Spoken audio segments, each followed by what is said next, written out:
So Kurt, what's the role of the economic bottom line in ethical decision making? Well,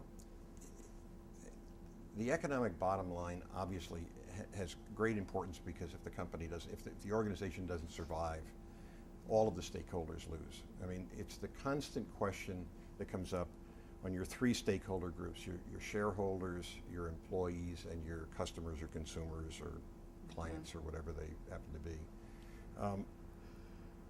And traditionally, we thought about talking to them differently because they had different needs. And the truth of the matter is they don't really have different needs.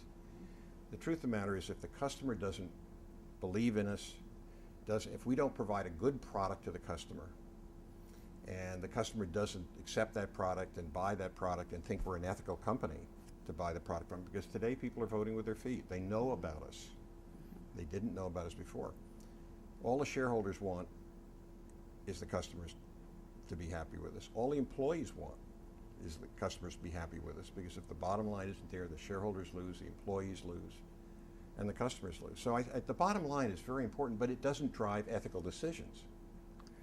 I mean, that goes back, I think, to whether we're talking about corporate ethics, which again, I'm not sure how corporations have ethics because they're made up of individual people with individual needs. I mean, when you look at some of the major missteps that companies have made, they have made them based on the incentive plans provided by the company. The companies incented the wrong things, or they didn't have stops to prevent them from going too far in sales. I mean, and you can look at one crisis after another.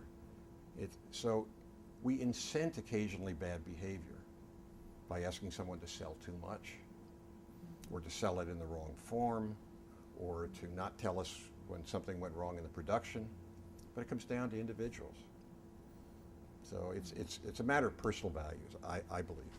Everyone tries to define PR and tries to, when somebody says, so what do you do? You know, what is PR? I've come up with two definitions in all of these years.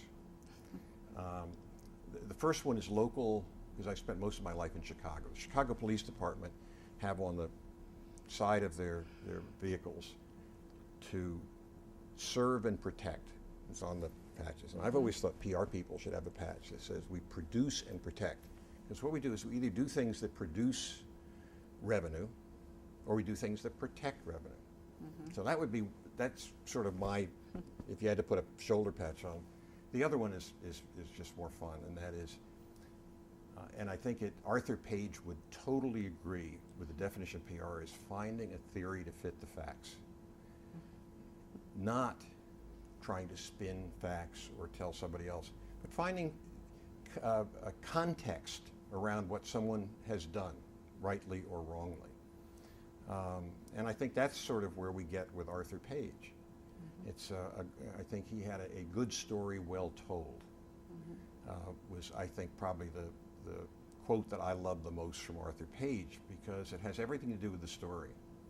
We're supposed to tell it well. But frankly, what's come to is as the power and as more and more people are at the center of the action, not just at the table, but at the planning sessions in companies, it's a matter of creating the story and then telling it. And it used to be the whole idea was just sort of tell the story well. So I think this profession is moving in the absolute right direction.